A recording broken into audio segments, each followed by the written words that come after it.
Hello, and welcome to the Ride a String podcast. I'm Kevin Sluter. And I'm Matt Moreno. And we are bringing you a show about orchestra teachers, for orchestra teachers, and those aspiring to be orchestra teachers. Most of us spend our days educating young people on how to play string instruments. But what about those that teach us how to teach those students? Dr. Elizabeth Whitehead Chappell, the current string education professor at the University of North Texas, sits down to talk with us about how she got into the profession, how to get others into the profession, and the steps she's taking to help those without string backgrounds be successful in the orchestra classroom.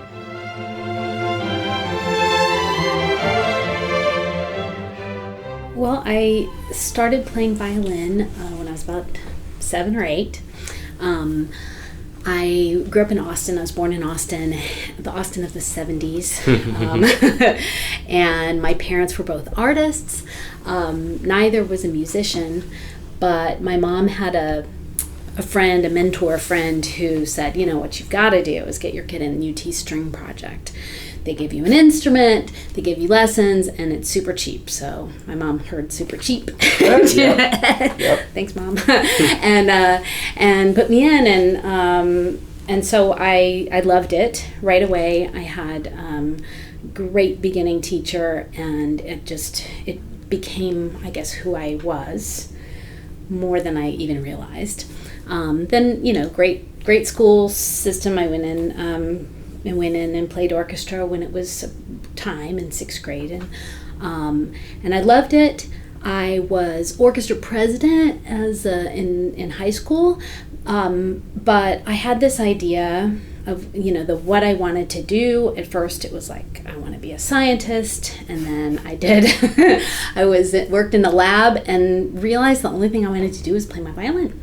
So I quickly started thinking about music careers, and I was a hippie, kind of still, you know, that was my thing. So I wanted to do something impactful, and you know, so I wanted to be a music therapist. I didn't realize, you know, being a teacher is probably the most impactful, whatever.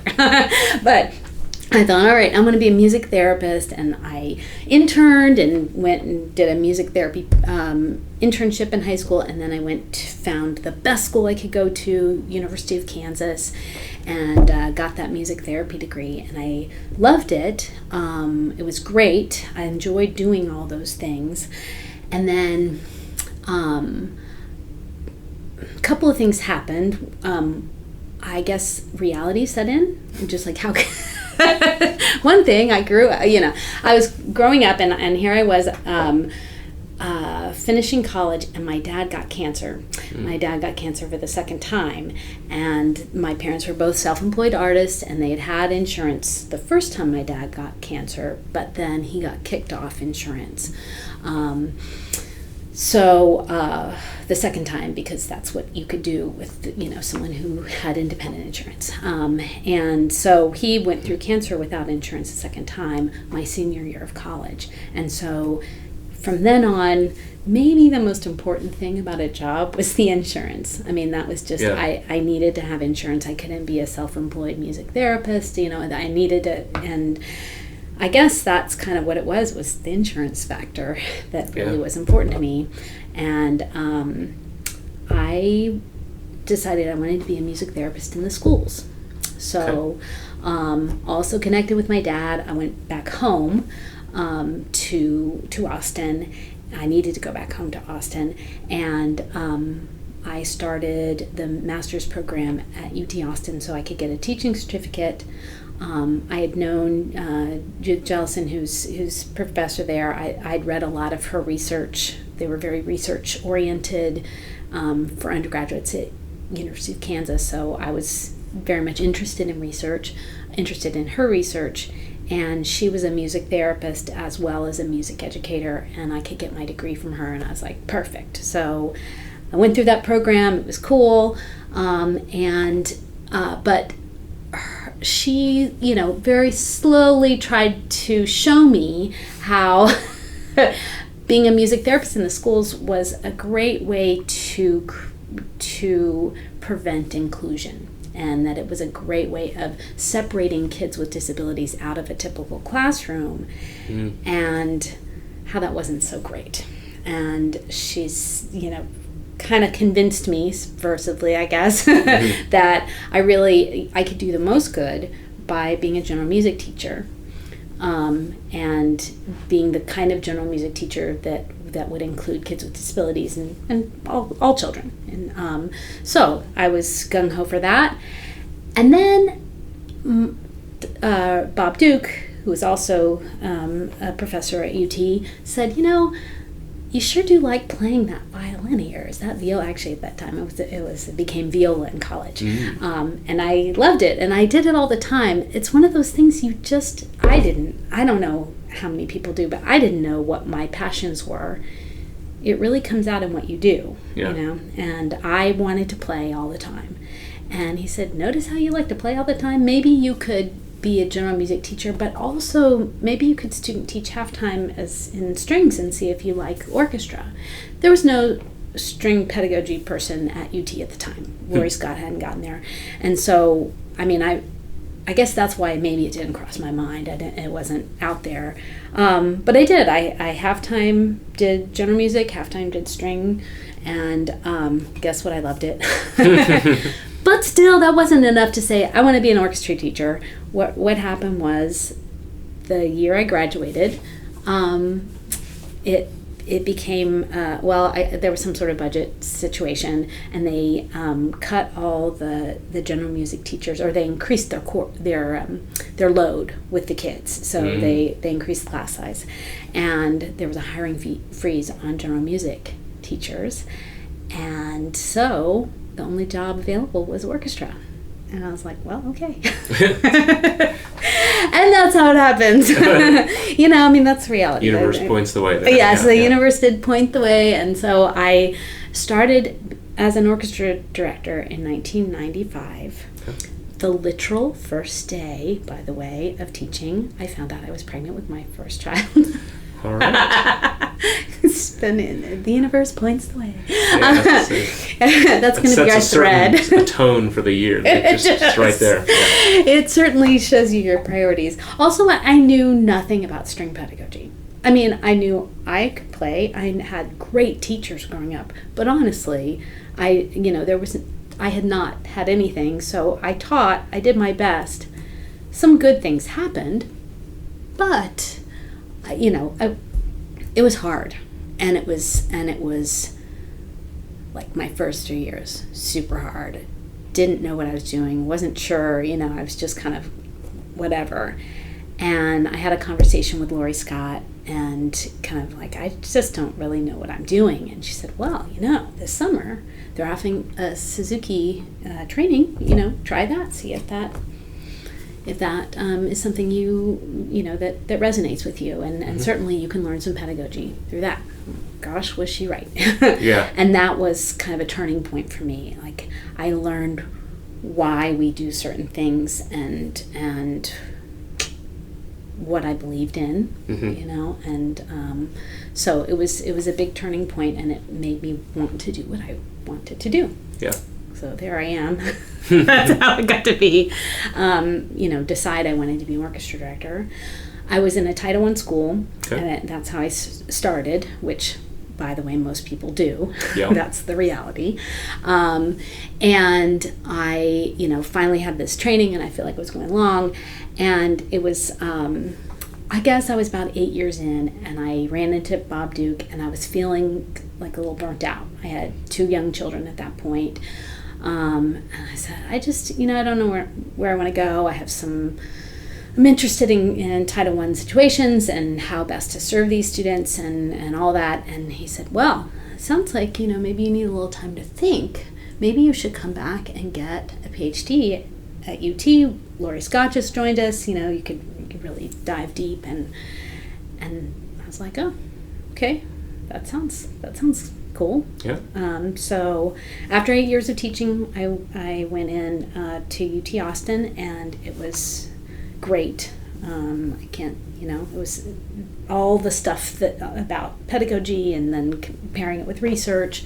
I just loved it. I loved reading, I loved writing about it and all that sort of stuff. And then I guess once my coursework was done, it was time to write the dissertation and I needed a job at that point. So I went back and taught for a few more years and did, I think I ended up being 17 years in the classroom. Okay. But one of the things was I wasn't in any hurry necessarily to get the PhD because I didn't know what I was going to do with it, honestly. It was just my own personal development. I was kind of at that point in my mind. I couldn't really move. My oldest daughter, I share custody with her dad, and so he was in Austin and wasn't going to move away from, we had a situation that we needed to be maintained. So I just thought, well, personal development. Some people run marathons, I learned more about my profession or whatever.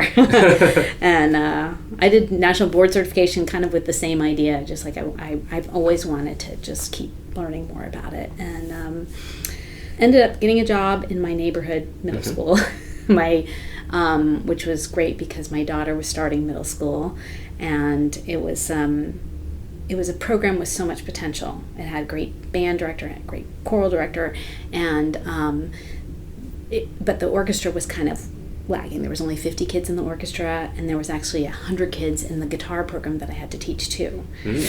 And I was like, but it was exciting to turn a program around, especially with such great potential in my neighborhood too. So I went and did that. My daughter was already playing. She played viola. She's super good. So it was sort of I'll make my own ringer.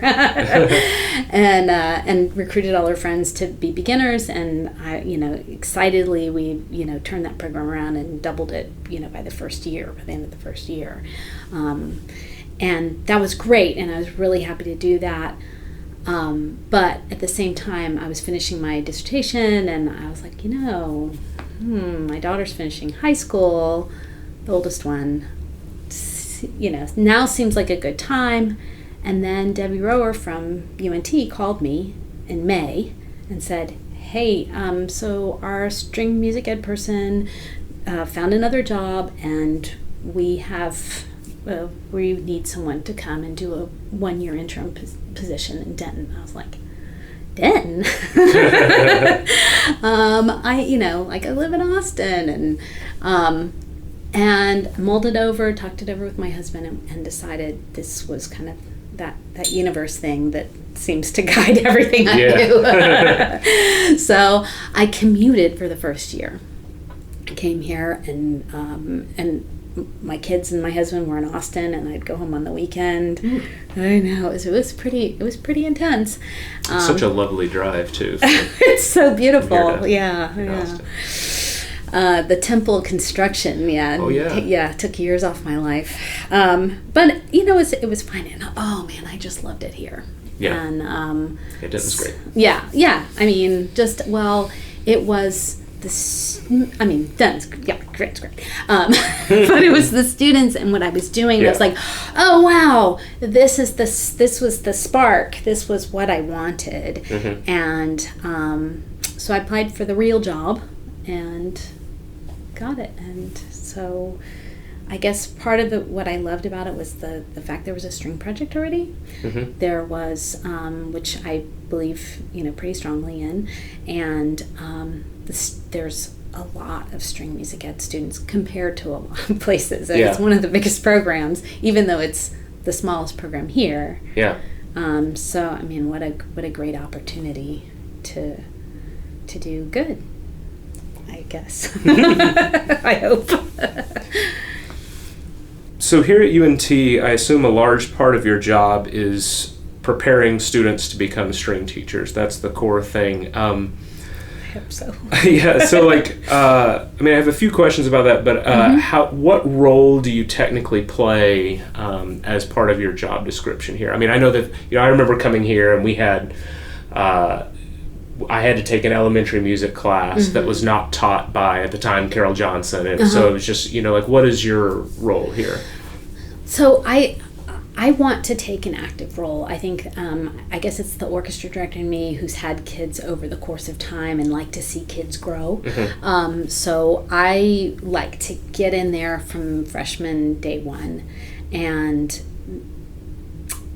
oversee their programs, make sure they know that I'm available as their mentor, and maybe even force them into that mentee role, and check in. So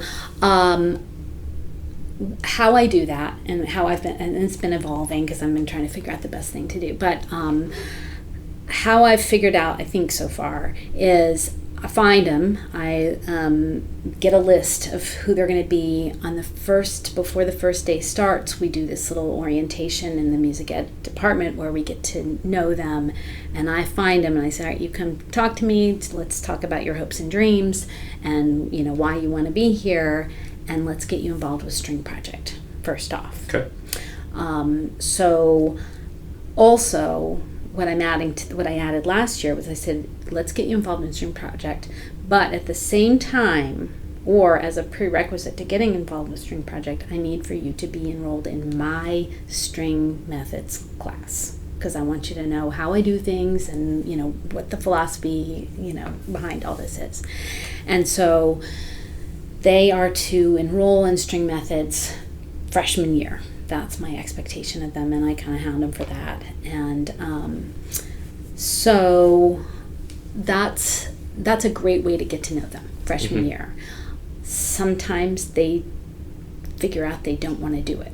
That's also good. The earlier you find out, the better. Oftentimes, just as important as getting people knowing they want to do it is getting people knowing when they don't. Exactly. Yeah. And so that's what my goal is. Let them start seeing String Project. And I guess in association with that whole idea of letting them know, I want them to do it right away and see about working with kids. There are some students that will put it off and say, well, I feel really new here, and I'm not, I want to make sure I'm practicing enough for lessons, or, whatever excuse they have that they can't do String Project yet. Usually that tells me they're probably not that excited about it. Yeah. And sometimes they come around and it's fine, but usually not. Yeah. Usually it's a great, because I didn't know, kids generally don't know. They have all sorts of reasons why there are a few select kids who come in, they know exactly what they want to do, and from the beginning they're real focused in their goals. But most of them are like, well, my mom said that I needed a job, so, if I'm going to major in music, it better be education.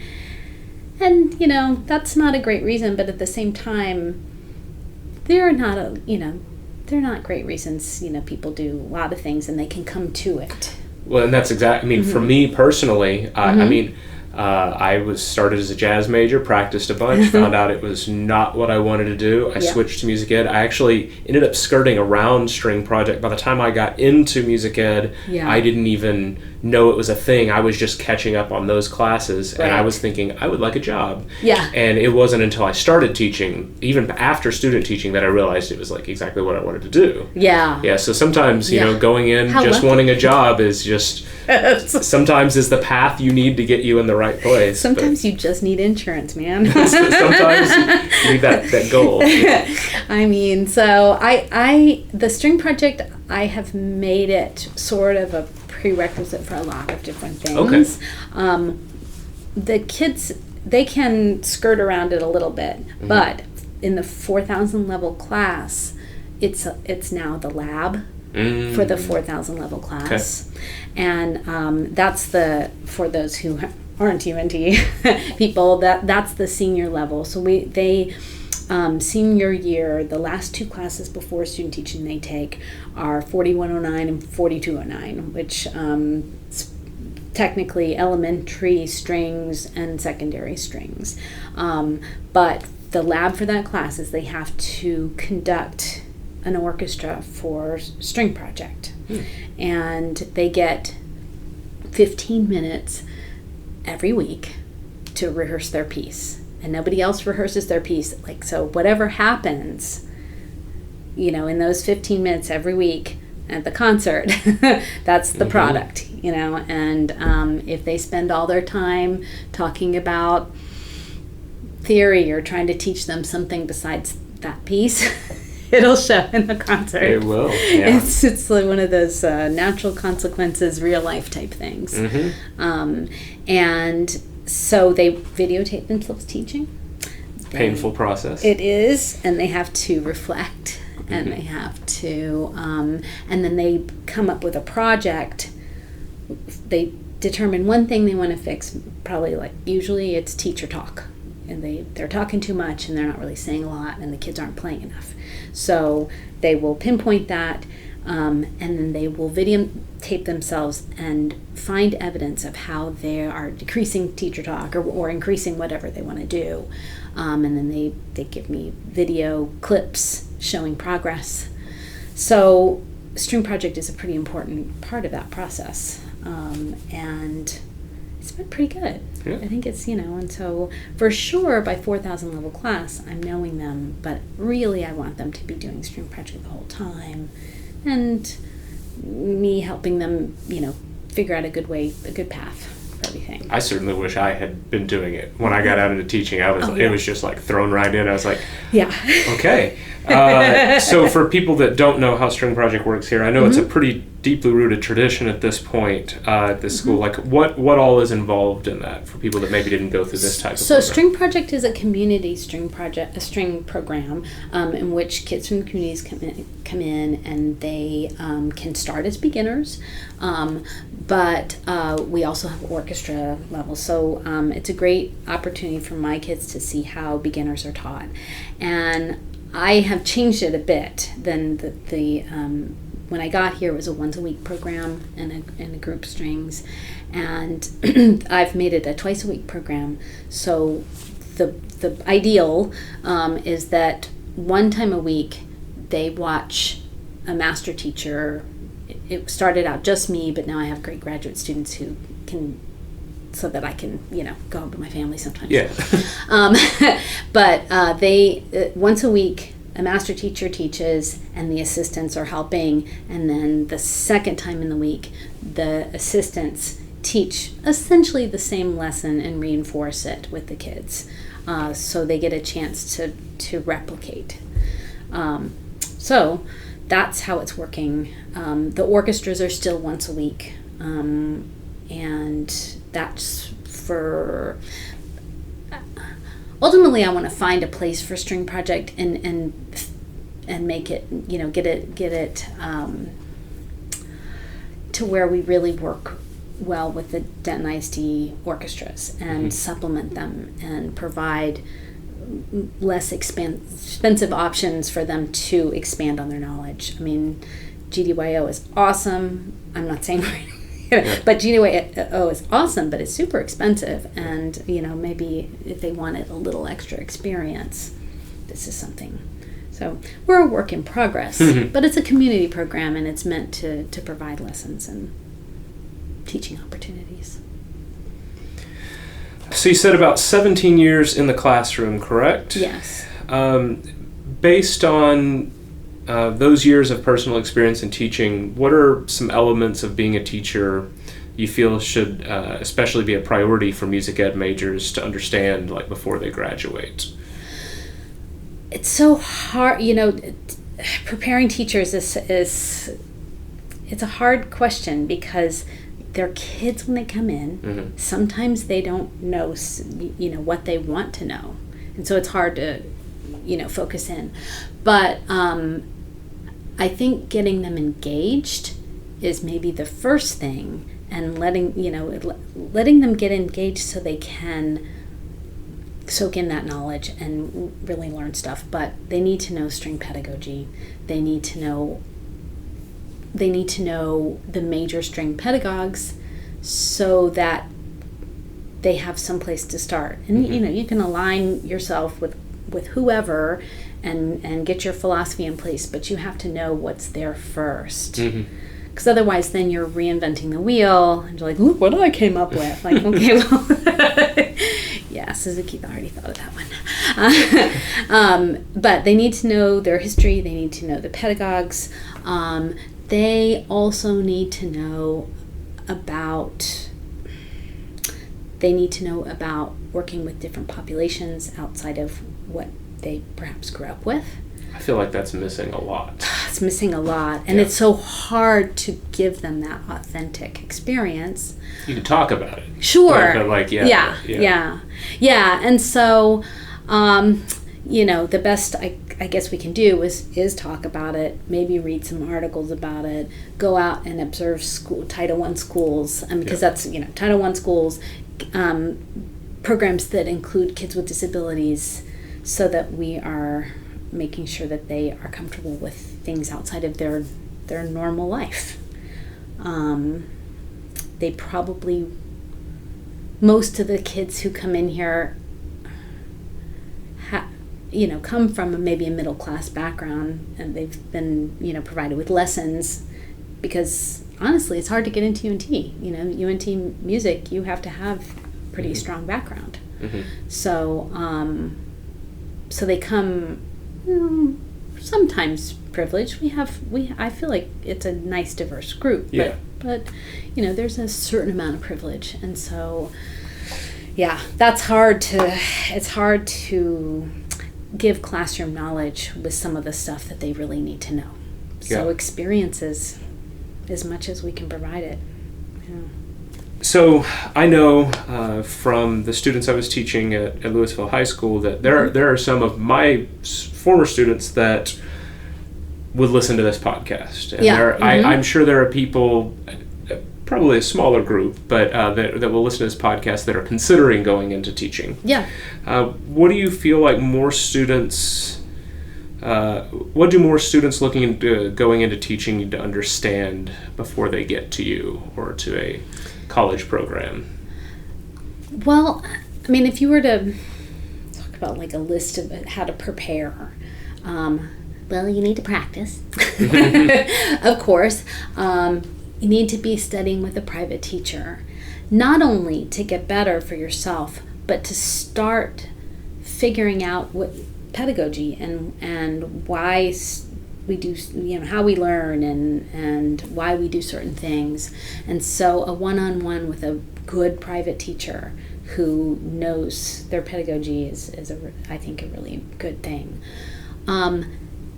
Spend some time with kids, camp counselor, teach swim lessons. If you have an opportunity to teach somebody how to play, whether it be a cousin or a little brother or something, practice teaching.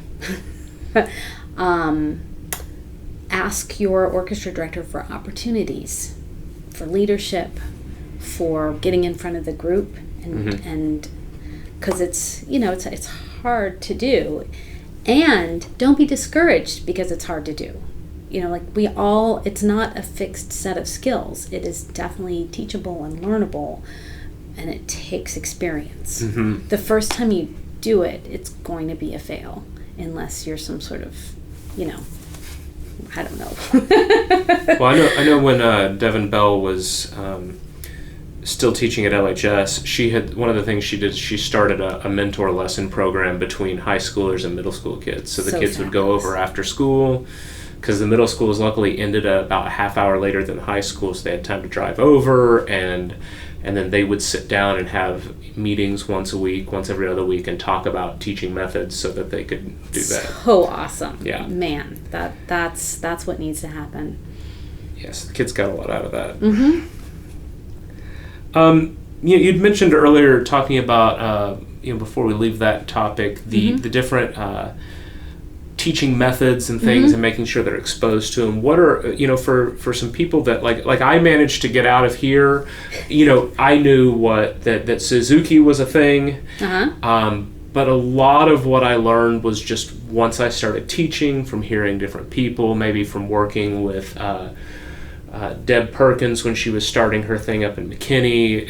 I'm trying to think of where I first heard the Mastery for Strings thing. But what are some of the ones that you feel most strongly about, that you think somebody that maybe didn't have the opportunity to learn a something they could look into? I think that the most important thing that we need to realize is that strings are different. I know that seems simple and or whatever, but very often we try and do what the band does, because they've had this success here, and I think that it's really important to remember why we're different. And we're different because we need to be listening way more closely. We really need to be developing our oral skills. The research tells us that humans hear string instruments different,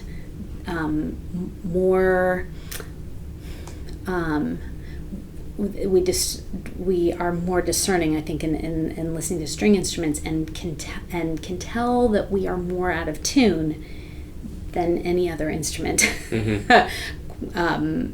So it has to be a finer discernment with string instruments. With that being the case, we really need to be developing the oral skills, and mm-hmm. they need to be listening. There's a million methods, and there's a million things that we could do, and they've all shown success. So that's not a problem, but we need to be. But I think that that's important. Whatever we're doing, we're developing oral skills and making sure that intonation, tone, and posture are at the forefront of everything we do, because that's what makes us different. Also, we need to know why we're doing certain things. If you're going to start, with the bow, as that being, like a lot of our method books start with pizzicato. If you're going to start with a bow, you need to know why you're doing that, and mm-hmm. and you have to know which pedagogue started with the bow and why. And I think that's really what it is. You need to know the why behind it instead of just doing what somebody else does. Mm-hmm. So I guess it gets back to knowing our history and knowing a few different ways. Mm-hmm. But if you are in the moment, like I was, what are you going to do? I think that expanding on your own education, I went and did a Suzuki training and loved it, and I thought that was the right thing. But there were other trainings. I think just going and really developing your pedagogy. There are lots of opportunities in the summer for that. Yeah. I wish, we were mentioning before we recorded and just a second ago, like I really enjoyed the Mastery for Strings books. I've only barely dived into them, but I remember when I was still teaching at Durham Middle School, it was something that didn't even come to me until I had already been teaching for a couple of years. Mm-hmm. And just, I still can't think who first brought that book up to me, but I really enjoyed that one, and it was just a totally different mindset from everything we were doing out of like essential elements and different stuff like that. Mm-hmm. I feel like some of the best teachers I know right now, I'll ask them like, what book do you use? And they go, I've created a lot of my own. We use a little bit from this. I know there's one particular method book that all the bass players always talk about. They go, this doesn't really do much for bass players at all. Most of them do not, I do feel like that we end up just taking a few things. And we have a bunch of method books from, years past, usually if the school's been there a while, and I just pull that, I like that song from that one, and pull that one out, and that's good. Oh, let's use this one for sight reading. For me, that's their purpose. Yeah. When I'm working with my students here, I guess that's why when I'm working with my students here, I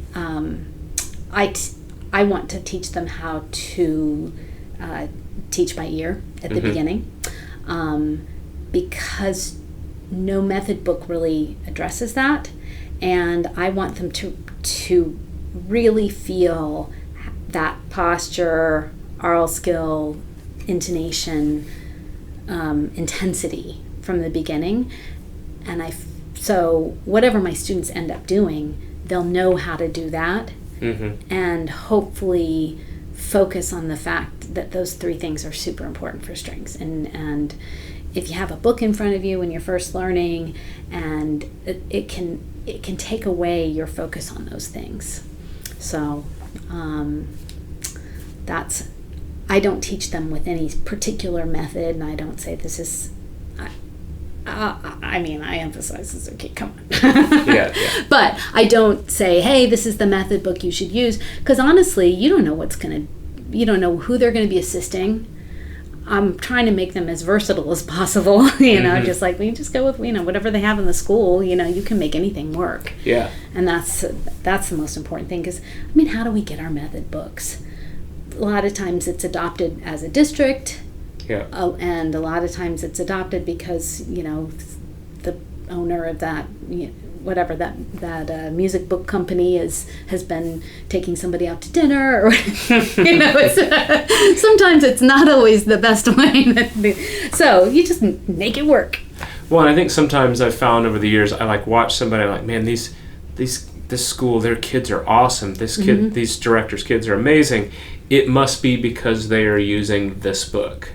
And then I kind of was thinking about it as you were talking there, I was like, I think it's one of those things. You could have a great teacher that is put in a situation where someone says, listen, you got to do essential elements this year. Oh, well, I'm used to orchestra expressions, or right. I'm used to this.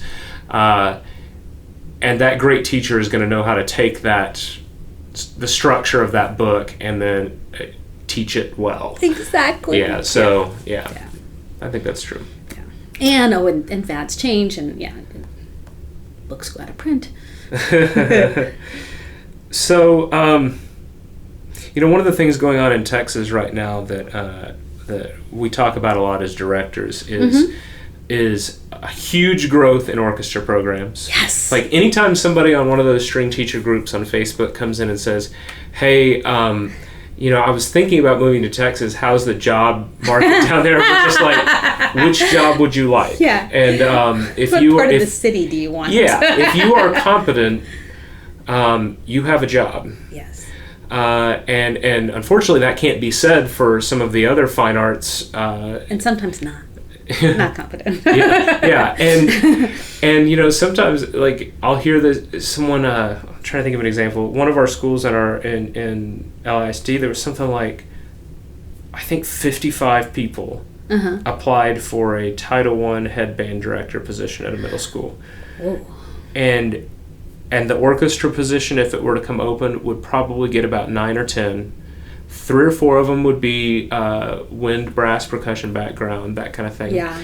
It's a really interesting thing, and I think there's a lot of problems that come out of that. I think it's a cycle where we are adding programs, but kids are going through programs where maybe they were not able to get the best of the best because there just were not enough teachers, or those teachers in those positions, because they're new and they maybe weren't funded properly, are way overworked. And so nobody looks at it and goes, oh, I want to go do that when I grow up. So you don't have, it's like a perpetual thing where we're just not getting people into the field. Can you think of any efforts that will help maybe current high school directors or even middle school directors that are out there teaching to help get more people interested in the field? Because I think there are probably a lot of people whose parents have said, you're going to go be a doctor or a lawyer, you're going to make a better living than maybe we had, and they say they want to go teach music, and that's shut down pretty quickly. Because there is often at times the perspective that you don't get paid enough in teaching, and I don't think that's always. I often have to tell the kids it's really not that bad depending on where you are. I'm so glad you do. Because I'm so glad you do. It's like, and I'll tell them what I make because I'm just like, this is public knowledge. You can look this up. Sure. But some of the things that we can do to get more people thinking about this profession. Yeah, so I think, like you said, there's lots of band applicants. Why is that? Why do they do a better job than we do in recruiting new people? And I think one of the things, as I talk to kids, is they have this whole, the marching band, whatever that is, the marching band thing really involves them. And they are excited about it. They're excited about band.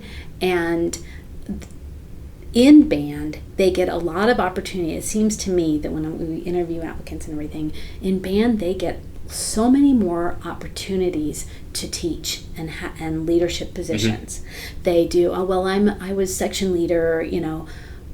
I think that we could use that as a model a little bit and have these audition positions as section leader. And then what if we sent them out? Had them run sectionals. What if we had them get in front of the group more? They become your assistant teacher. We are so used to working alone sometimes that I think that we don't know how to delegate as well as the band directors. You usually have at least one, maybe even 3 assistants. They know how to delegate, and I think we could use more of that. Have the kids be our assistants. Have them do some things. Send them over to the middle school and do some teaching. And not just the first chair, who may have a lot of pressures to do other types of things, or may not even, just because you're good doesn't mean that you want to teach. But you do need to have a certain level of playing in order to teach. So, the top players. Who is the kid who is the babysitter? Who is the kid who is kind and thinks of others? That's just because that's a teacher personality. Let's be real. And I think we can do a lot to provide leadership opportunities, and then, like you said, let's stop talking ill of our profession. And I mean, we've got to advocate for ourselves, but it's a good job. A Texas orchestra director, that's a really good job. Yes, they don't pay teachers enough, but as someone who has a recent college graduate, I know that most people who are exiting college do not have a $50,000 a year job. They don't, not even close. My daughter is awesome and super smart, but and she was working at daycare when she finished college, and she was working at daycare, and she wanted to play for a community orchestra, and so she went to them and said, "Hey, can I play?" And they said, "Oh, well, you have to audition." Of course, she was good because like, yeah. That's right, yeah. And she auditioned. They were like, "Oh, wow, yeah. So can you come teach we have a program. We need some string teachers, as everyone everywhere does. And Massachusetts is where she is, even in Massachusetts." So she was like, "Oh, okay." She said, "Mom, they're gonna pay me 4 times what the nursery school was paying me." I'm like, yes, yes. I mean, it's funny because we do often just say teachers don't get paid enough, but we do need to put it out there. This is an awesome job, and you get health insurance. That's right. I mean, as a country, we are allowing our kids to be under our health insurance till age 26 for a reason. They're not getting jobs that are secure in that way. This is, right out of college, all of my students are employed. It's June, right? It's June, yeah. It's June. Yeah. It's only June, and all of my students are employed. I'm very happy about that, and that's quick. Yeah. They're good to go. I feel real proud of that, and we could be encouraging students because then the ones who are going into performance think, "Oh well, I'll be a private teacher," as if somehow that's you'd be lucky if you're a private teacher and you make the salary of a. If you like teaching, why not do it in a classroom? Yeah, because it's so fun. Well, I know we also, another thing that I keep mentioning, Devin Bell, I'm a big fan, but she, when she was at LHS, she also started, along with the assistant choir director there, Natalie Manning, they started a Texas Future Music Educators chapter. And we had a block lunch thing that happened at school where kids could go to different clubs, and that was something that they met once a week, and a couple years now they've done a trip to TMEA and stuff like that. Awesome. So that's been, they've brought in different directors to come talk about different aspects, and so I know that, for listeners out there, that's another thing that you can do, and just get kids working together. And it was, even though I would say maybe only a third of them actually left and did music teaching, that, it was well attended. I mean, there were 25, 30 kids there between the band, choir, and orchestra every week. And we roped one of the assistant band directors into it too, and he got into it. So, I mean, it needs to be out there as an option. Yeah. Because there are the jobs, plenty of them. Well, and they have other teachers. The kids come to me and say that there are other teachers that will tell them, like, oh, why would you go into, music or something? You're not going to make much money doing that. Right. Like, teachers will perpetuate that idea. I kind of want to be like, do you really think that I make less than you? Yeah. With my stipend, I might actually make a little bit more. Yeah, probably so. And I love my job. Yeah. I mean, I've almost, a couple times, gotten angry and wanted to go walk to that teacher's room and be like, hey, why are you telling them this? I've worked really hard to tell them that this is a good job. Yeah. So we mentioned earlier that many of these jobs have been going to people with wind, brass, percussion background, many of whom do a great job while others struggle with the learning curve. I think you were mentioning the other day that you started something new at UNT to help with this. Yeah. I think that, we see that a lot of wind background or non-string musicians end up in strings. And there are a lot of good reasons. I think that not everyone wants to teach marching band. Mm-hmm. There are some wind musicians who really love symphonic literature, and so that's a great place for them. So as I was teaching in string methods here, and I get to interact with all the disciplines, which one part of my job I really love, teaching string methods. I noticed that there were some kids who really were interested in orchestra, knew that was a possibility, and but at the same time, there was not really an avenue for them to pursue that. Mm-hmm. So there is a program you can be a band or an orchestra focus and then do a secondary elementary. So when you go to student teaching, you are doing half elementary, half your instrumental. And it's a great thing. It's for kids who probably want to be an elementary teacher. So I thought it would be a great idea to have our an option to be a secondary orchestra person, and right now it's just for instrumental band. Mm-hmm. Where we have thoughts of maybe opening up to the choral people, but there are a few more credits, different credits that choral people have to take, so it's a little more complicated. But anyway, so the difference in the degree plan would be they would be taking, as it stands now, they have to take one string methods if they're band, and they would have to take two if they were interested in doing the secondary orchestra thing. And one of those has to be with me. Okay. Yeah. Because I want to know them, and so they would take that with me, and as opposed to a graduate student, is that normally? Yeah. Well, with my section is for string people and generally, and then whoever else needs to fill out the section. So it's I guess I would say honors string methods, in which we dig a little bit deeper, I think, and that's the idea. Okay. So they would have to take it with me. They would also, so by the end of their second string methods, they would choose a secondary string instrument, and they would take I think it's 3 semesters of secondary string instrument private lessons. They also would need to play for a semester as a string player in an ensemble.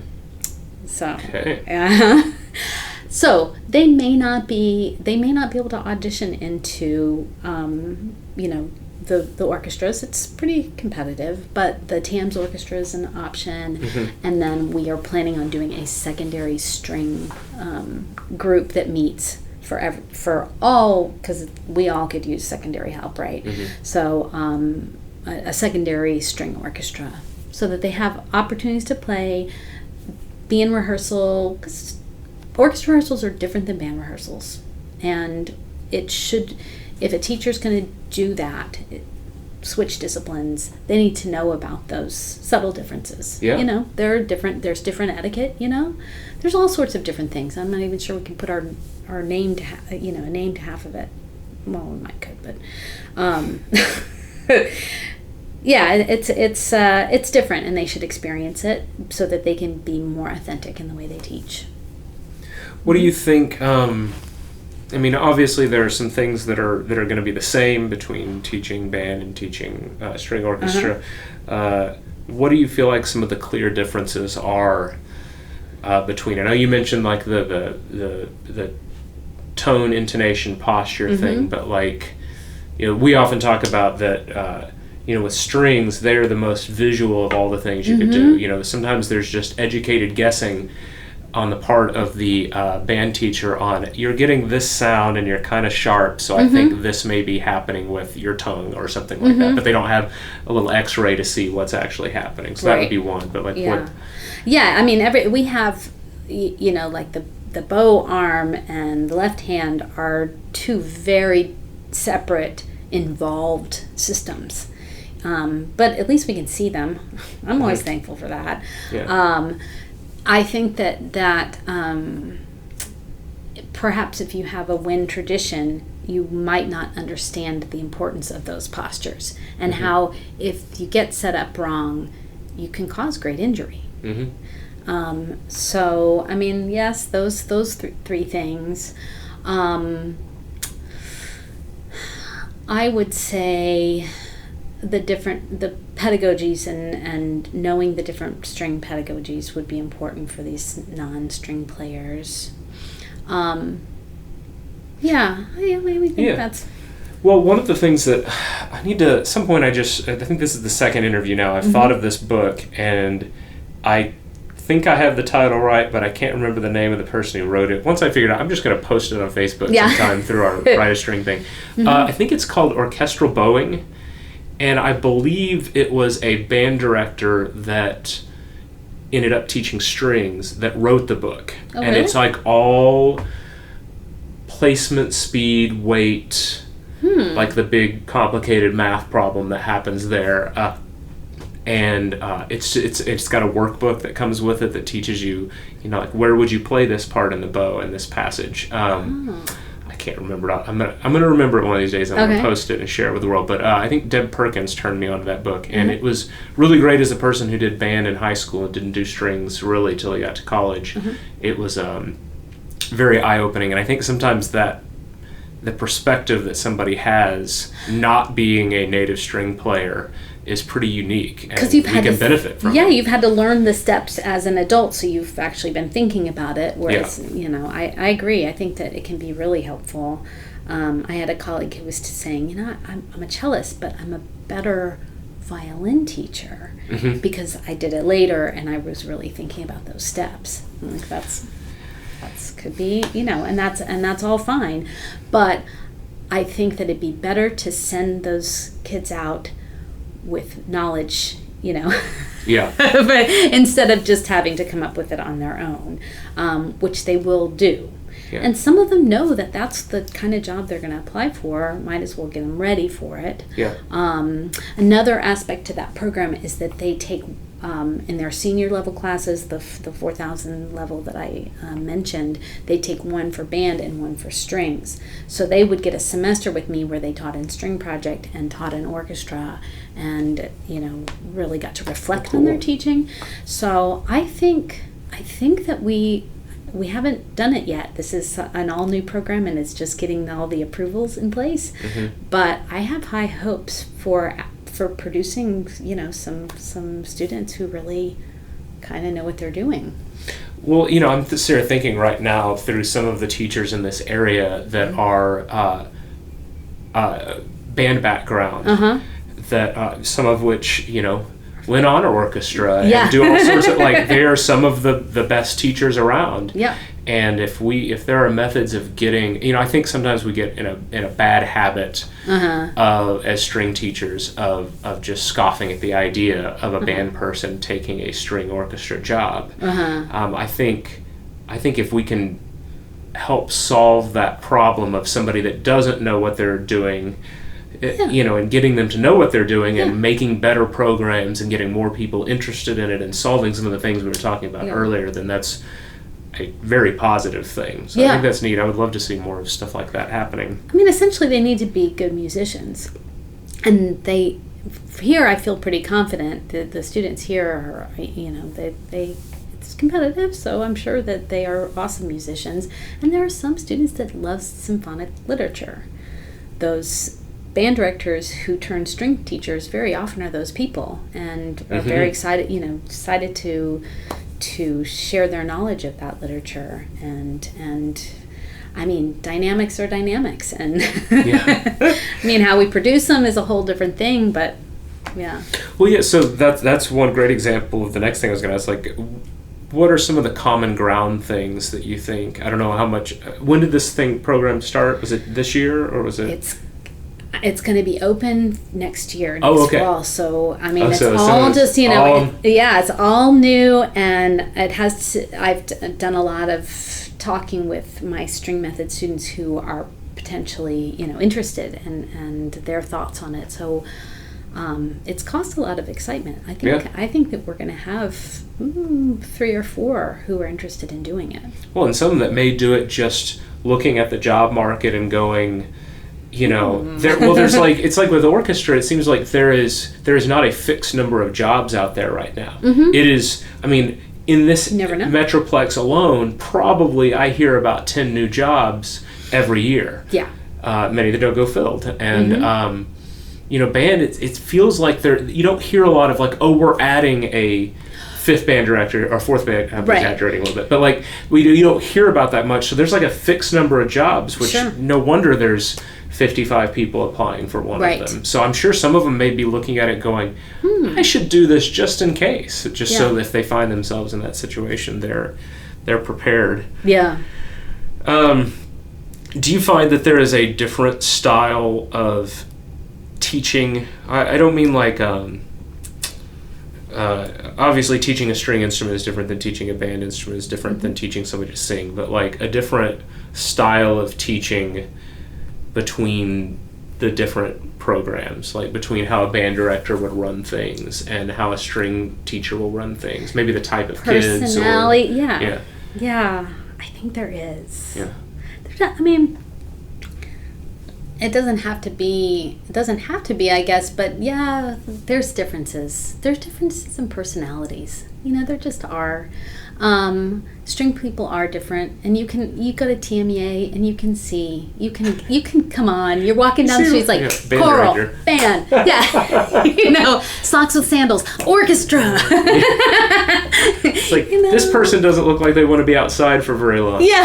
Orchestra. Pasty white. just thinking like this. Like we're the indoor kids. And band has always struck me as a little more that just militaristic kind of like it's rigid and structured, and those kids are fine being somebody maybe yelling at them a little bit more. Play that out. And you do that to an orchestra kid, and they're going to go cry, and that's the end of orchestra for them. So I think band directors switching to orchestra would probably need to know, like... you might spend some time... there are some band people here who most of their friends are orchestra kids, and that... Get to know some orchestra people, get to know the way they are, and so that and if you like them, if that's who you interact well with, that would be a good choice for you. I mean, we can survive, that militaristic. But no, I mean, you won't find your real string players, and I think that that's why I think that it's so important to have access, because those kids, those indoor kids, we'll call them, those kids are everywhere. And just because they're in a Title I school or their parents don't have money doesn't mean that they weren't created in this world to play the violin. and I know that's a funny thing, but I think that there are people, there are artists. My husband is an artist. My parents were, and that's really all they could do. Yeah. I mean, not all they could do, but that's the thing that makes them the most happy. There are people like that in music, and I know that I would not have gone that far in music if I didn't have strings as an option. I'm a total string player. Yeah. I'm an indoor kid. Yeah. I was kidding. So obviously we've been talking a lot about your job here at UNT, which is a very important one, and is currently where your life has taken you. Yes. But you're also a string teacher at heart, as we've talked about, spent many years in the classroom. And I know you've talked a little bit about it, but what are some of the aspects of teaching strings that you feel most strongly about? Like if you were, what does your classroom look like if you were to leave this job next year and go back and teach middle school or go back and teach high school?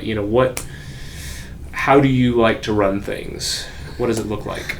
One important thing to me was making sure that I was creating access in my program. And one thing that was important to me on that vein is that when I looked at my rosters, the demographics of my classroom matched the demographics of the school. And it was alarming to me if I didn't have, if the percentage of kids with IEP in the school didn't match what I had in my group, or if the percentage of black students didn't match the school. So that for me was what was important, and it would make me pause and figure out how it is that I can reach out in some way, like what's going on, where what's the problem. And sometimes it made me look at policies within the school and investigate. For instance, one school I had a large population of ESL students and really great students, and then the next year they were all gone, and I was like, wait, what's going on? Did I somehow didn't appeal to them, or what was it? And I found out that what happened was they scheduled the ESL class opposite orchestra, and I had lost my students. I think that's, so investigating the policies of my school, investigating, how I'm serving my students. I try and include improvisation. I try to include different styles of music. Make sure that strings cover a lot of different cultures, and that's I love that about it, the strings. So making sure that I am being culturally relevant and increasing access for kids with disabilities, as well as any student. Yeah. Any student. It would be the classroom would start by ear, and that's along with being with, I think it's social justice pedagogy, in that you don't have to deal with, if a kid has reading problems, it doesn't surface. We're being true to real string pedagogy, but also it's more of a folk music tradition, and which I think appeals to a lot of students and makes them excited about music. So be happy and excited and success oriented. So those are. Yeah, I've been hearing more and more about some of these programs where, like, the first 4 months of playing, they are learning how to read and they're learning how to play their instrument, but they're not doing those two things at the same time. So that you are not, like I think you mentioned earlier, having a book in front of you, like immediately, like I remember, in teaching middle school before, that's just like, that's when posture would go down, is because they would suddenly be focused on, am I reading the correct note? Right. Instead of like tackling it from two different angles, like, okay, we are going to work on how to hold our instrument, make a good sound, and be in tune, and we are going to do exercises and how to read the notes, and then part of the way through the year, we're going to start putting them together. And I think the idea out there is that there are people that are hesitant to that idea. They're hesitant to the Suzuki idea because in the schools, because they're not going to be able to read. Right. And it's like, are you sure? Yeah. Or are you just not teaching them how to read? Like, you've got to do that also, but like, it's so funny because I think that as far as we go with music reading pedagogy, there's not, in your method book, they don't talk about how to introduce notes or how to, and they just do it, and the just idea. Go 1, number 2, number 3, number 4. Yeah, we're on number 2. Okay. Yeah. But I think that we don't talk enough about the actual music reading pedagogy, because there's a system, there's a sequence that can be more successful. Rhythm on their own, pitch on their own, together. How many method books do that? I haven't really found any that, like, why not? Because nobody talks about it. And I think actually that I teach how to read by talking about higher, lower, and the same, and being able to recognize it. And then look, if this is higher, this is lower. It's just a map. It's the melodic contour. If you were to know the highs and lows, the melodic contour matches what it looks like on the page. No big deal. Meh. Yeah. It's not that hard to read. But I think as musicians, we are so worried about, most of us think that that's our weakness. However, we're here because of the music. Like, that's what got us going, what kept us going was the actual music. And okay, so how can we be better readers? We can do that later, almost, but I think, and then we're so worried about sight reading contests the following year that somehow if we don't do it all the time, I just think there are a lot of pre-reading skills that they could learn, and they would be so much better readers if you just, the same way if you try and teach a second grader algebra, it's then thought of from then on as hard. Like, there'll be tears. There'll be, and this is hard, and because they're just not ready for it, because they don't have the other stuff in place. But you teach it at the appropriate time, and they just take off. And I think that's the idea. Yeah, I think the idea that if we're talking about if you have them doing everything all at once, like the third week of playing their instrument, they've learned how to hold it, and they've got a book in front of them, pizzicatoing D and A, and they're trying to figure out how does the rhythm work. I mean, hopefully the elementary teacher has taught them that, but and how do I move the notes? Which finger am I plucking with? How am I holding it on this hand? Like, they may be starting reading earlier, but it is much more complicated to them than if they already are set up on the instrument, or they've been doing all these preparation exercises. Then when you, like you said, when they actually get the music, they're like, oh, I understand how to do this. Yeah, and all those things you listed, how does it sound? Never comes up, because it rarely comes up. Because you're just so happy that they're like, it's on their shoulder and not, hitting them over the neighbor over the head with it. It's like on their shoulder. Good. Who cares how it sounds? Or those people that how are your beginners doing this year? Oh, we finished book 1 by March. It's like, but like you said, but how does it sound? Yeah. Or I'm not as far along this year with my beginners as I was the year before. We're 20 lines behind in the book. I'm like, but are they doing just as high a quality? Because most of the time, by line 70 of any method book, that covers all grade 2, maybe even getting into some grade 3 music. If they can do it well, then you're good. Yeah. Oh, if they think like that, if the teacher talks like that, because you hear that so often, we're at line 20. The kids when you try and actually go, okay, well, we're going to do find line 1 in the book. We already did line 1. That's not how music work. What music doesn't work with, we already played the Brook Concerto.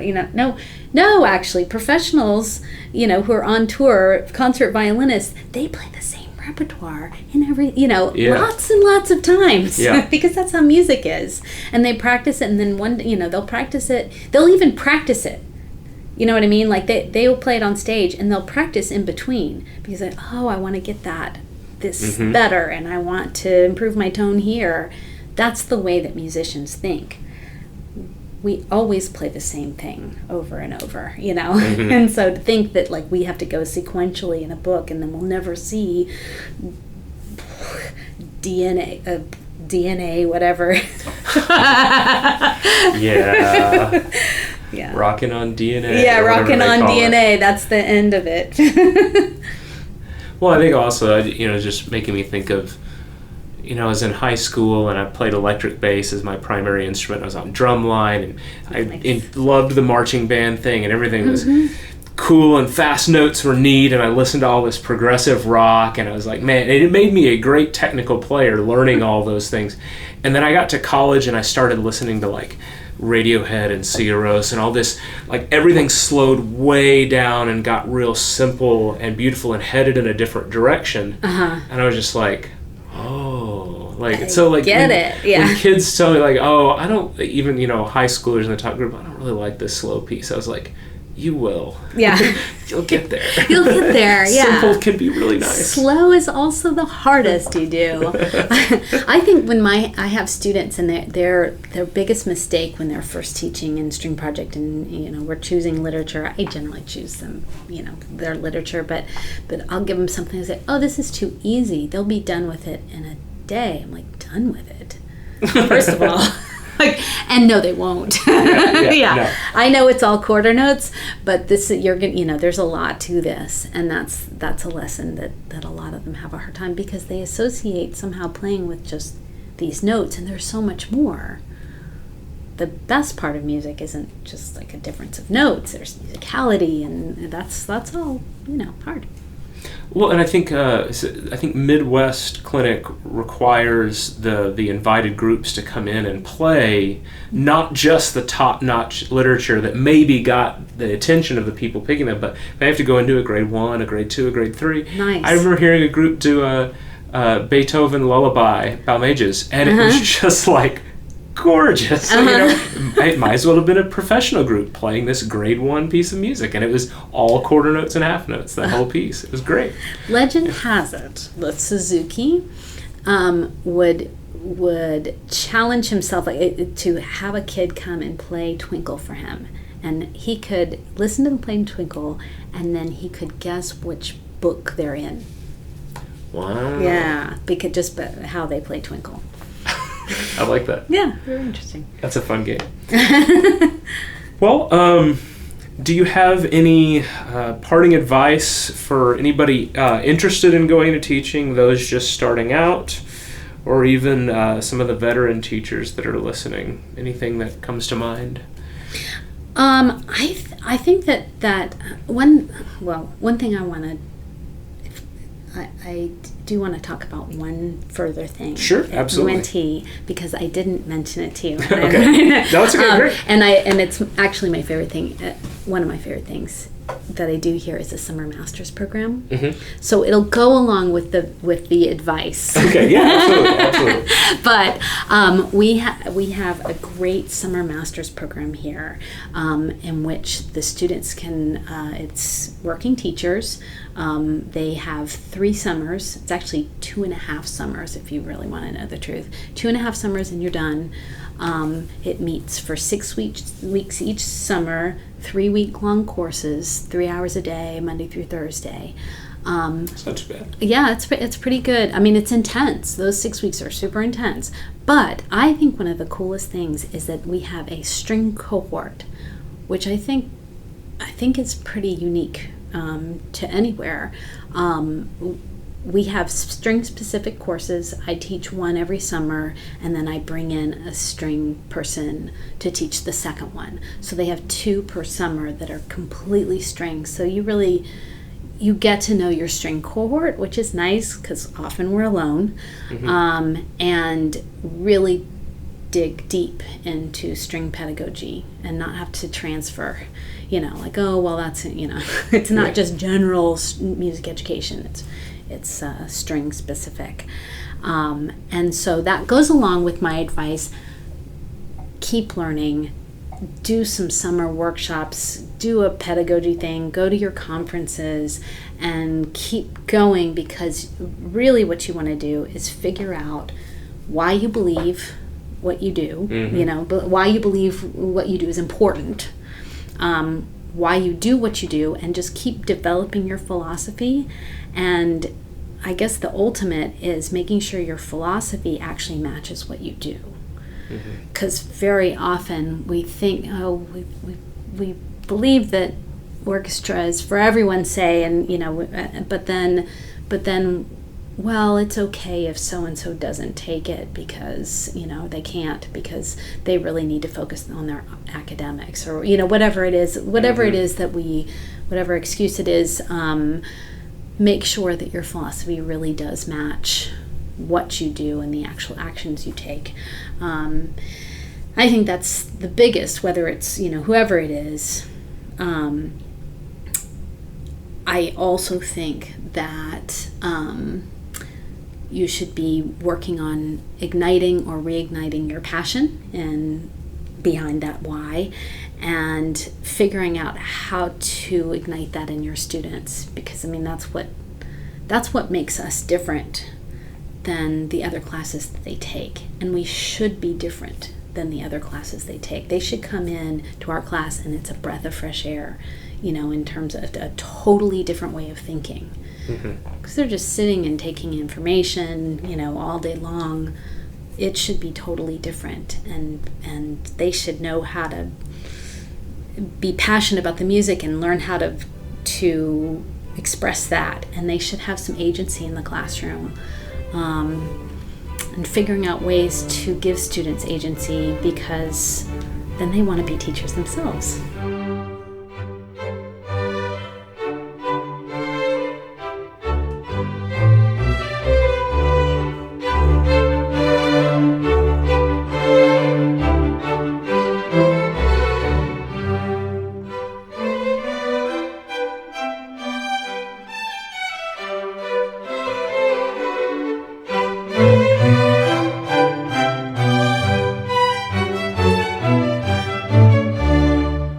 We hope you enjoyed our conversation with Dr. Elizabeth Whitehead Chappell. The educational work featured at the end of this episode is 2 Mozart dances arranged by Megan Clayton. You can find it at luxmusic.com.